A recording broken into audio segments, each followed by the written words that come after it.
Hi friends, இப்போ நம்ம சிறடி காசை பார்க்க போகிற சிறடி காசையில் நம்ம போலீஸ்கார அங்கிள் சீதாவுக்கு கால் பண்ணி எனக்கு ப்ரொமோஷன் கிடைக்க போகுது, அதனால் நான் வரேன் உன்னை பார்க்குறேன் அப்படின்னு சொல்கிறாங்க.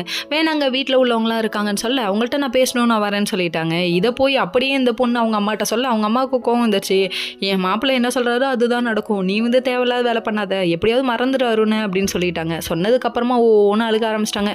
சொல்லிட்டு இவங்க கிளம்ப ஆரம்பிச்சிட்டாங்க. அதுக்கப்புறம் அவங்க அக்காட்ட சென்டிமெண்ட்டாக 4 வாரத்தை போட்டு பார்க்குறாங்களாமா. என் வாழ்க்கையை எல்லாரும் முடிவு பண்ணுறீங்களே, எங்கள் அப்பா இருந்திருந்தா அவர் முடிவு பண்ணியிருப்பாரு, அவர் இல்லைங்கிறதுனால தானே ஆளுக்கு கையில் எடுத்துக்கிறீங்கன்னு சொல்லிட்டு குத்தி காமிக்குது. பொசுக்குன்னு என்னம்மா இவ்வளோ பெரிய வார்த்தையை சொல்லிட்டேன், உன்னை கஷ்டப்பட்டு வளர்த்ததுக்கு நல்லா தண்டனை கொடுக்குறமா அப்படிங்கிற மாதிரி ஆச்சு மீனாவுக்கு. அது மட்டும் இல்லைங்க, என் வாழ்க்கையில் எந்த முடிவும் நீ எனக்காக எடுக்க மாட்டேலன்னு சொல்லிட்டு உசுப்பேத்தி விடுது. நீ உசுப்பேத்துறான்னு சொல்லிட்டு உசுப்பாகாத, சொன்னா கேளு, உசுப்பேத்துறவன்ட்ட உம்முன்னு இருக்கணும்னு சொன்னா கேட்குறியா, நீ இந்த உசுப்போட போய் நீ முத்துக்கிட்ட சண்டை இருப்ப, அப்புறம் உரண்டல் தான் உங்கள் லைஃப் தான் கெட்டு போகும். இது ஏன்ப்பா உனக்கு புரியல? பேசிட்டு வெளியே வராங்க. அந்த இடத்துல அருண் நிற்கிறாருங்க. அருண் வந்தோடனே எங்கள் அம்மா வெளியே பொண்ணு பார்க்க ஆரம்பிச்சிட்டாங்கன்னு விஷயத்தை போட்டு உடைக்க இன்னும் காண்டாயிட்டாங்க நம்ம சீதா. கடைசியில் எங்கள் லைஃப் சேர்றது உங்கள் கையில் தான்ட்டு மீனா கையில் ஒப்படைக்கிறாங்க.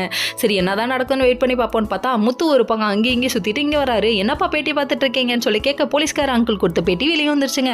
கஷ்டப்பட்டு ஒருத்தன் கண்டுபிடிச்சான், ஒருத்தன் காப்பாற்றினா, நீ பஞ்சாபாரத்தை சாப்பிட்டு போவியாடா அப்படிங்கிற மாதிரி இருக்குங்க. உடனே ரியாக்ஷன் கொடூரமாயிருச்சு இவருக்கு. இதுக்கு ஒரு வழி பண்ணி ஆகணும், ஏன் போலீஸ்னா ஏதாவது பண்ணிடணுமா அப்படின்னு சொல்லிட்டு போலீஸ்க்கே ஃபோன் பண்ணி உரண்டா இருக்கிறாரு. கேட்டால் போலீஸோட பவர் இதுடா அப்படிங்கிறாரு அவரு. தம்பி, உன்னோட பதவியை தப்பாக யூஸ் பண்ணாத அப்படின்னு சொல்லி அட்வைஸ் கொடுக்குறாரு.